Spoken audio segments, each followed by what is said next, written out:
Bagaimana membedakan orang yang bermaksud baik dan yang bermaksud buruk pada kita?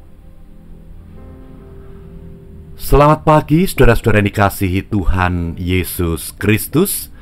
Kiranya kasih karunia dan damai sejahtera dari Allah Bapa dan kasih Tuhan Yesus Kristus beserta saudara sekeluarga. Kita berjumpa lagi dalam renungan pagi. Sebelum kita mendengarkan firman Tuhan, marilah kita berdoa. Bapa, terima kasih atas pagi hari pemberian-Mu. Kami akan melanjutkan kehidupan yang Tuhan beri di hari ini. Bapa, di hari ini kami akan berjumpa dengan banyak orang. Biarlah kebijaksanaan yang tercantum di dalam firman-Mu ini membekali kami, supaya kami memiliki hati yang bijak untuk menempatkan diri kami di antara orang-orang yang kami temui dengan sebaik-baiknya. Lindungi hari ini di dalam penyertaan-Mu. Dalam nama Tuhan Yesus Kristus kami berdoa. Amin. Saudara-saudara, saya akan membaca dari kitab Amsal pasal 27 ayat yang ke-6. Di sana dikatakan demikian: seorang kawan memukul dengan maksud baik, tetapi seorang lawan mencium secara berlimpah-limpah.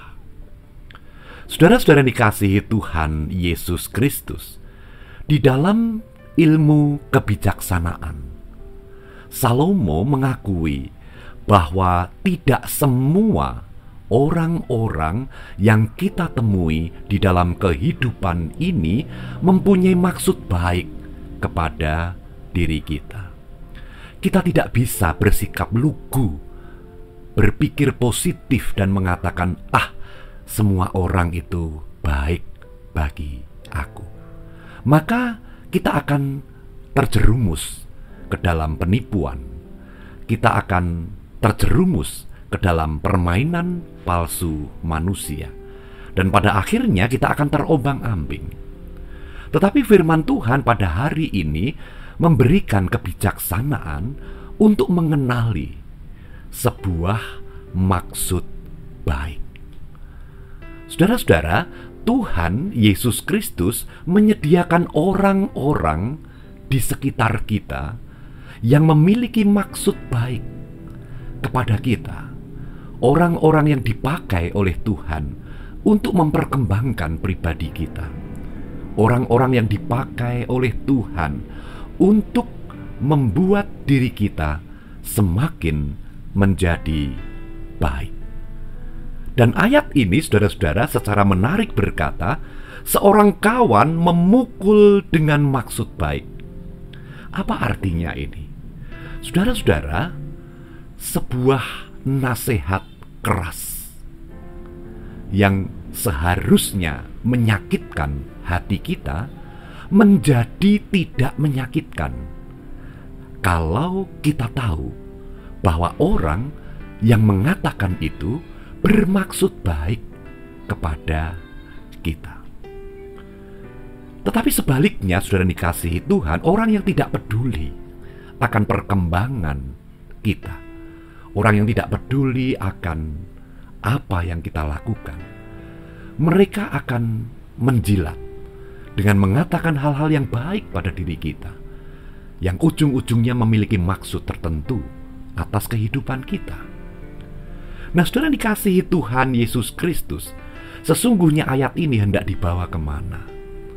Ayat ini hendak dibawa kepada sebuah pengertian bahwa orang-orang yang bermaksud baik kepada kita, yang ditempatkan oleh Tuhan di sekitar kita, tidak ada lain adalah orang-orang yang berada di rumah kita. orang-orang yang mengasihi kita apa adanya, orang-orang yang mengerti betul tentang diri kita. Itulah orang-orang yang dipakai oleh Tuhan. Siapa itu? Bisa jadi orang tua kita. Orang tua kita memberi nasihat dengan caranya masing-masing, dengan kemampuannya masing-masing untuk menasehati. Ada yang mampu untuk menasehati kita dengan lemah lembut, tetapi juga ada yang dengan kata-kata kasar. Tetapi sekasar apapun kata-kata mereka, kita tahu bahwa di dalam lubuk hati mereka yang terdalam, mereka ingin kita menjadi baik. Nah, saudara dikasihi Tuhan Yesus Kristus, ada satu hal lagi.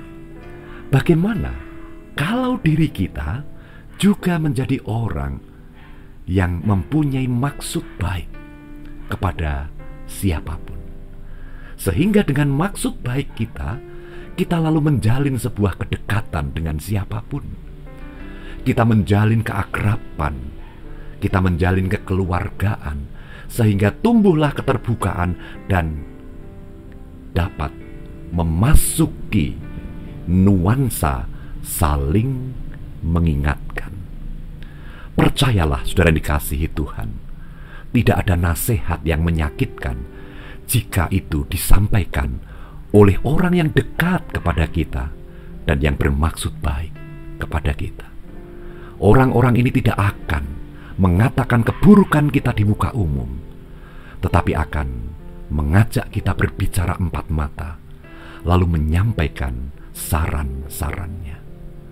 Saudara dikasihi Tuhan Yesus Kristus, orang-orang yang dipakai oleh Tuhan untuk memperkembangkan pertumbuhan kita, kualitas diri kita, adalah orang-orang yang sangat bermanfaat bagi kita.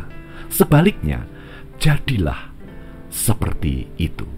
Kita dapat bermaksud baik dengan orang lain. Amin. Kita berdoa. Bapa, di dalam hutan belantara dunia ini, biarkan kami menjadi bijak seperti penulis kitab Amsal. Biarkan kami cerdik seperti ular, namun juga tulus seperti merpati.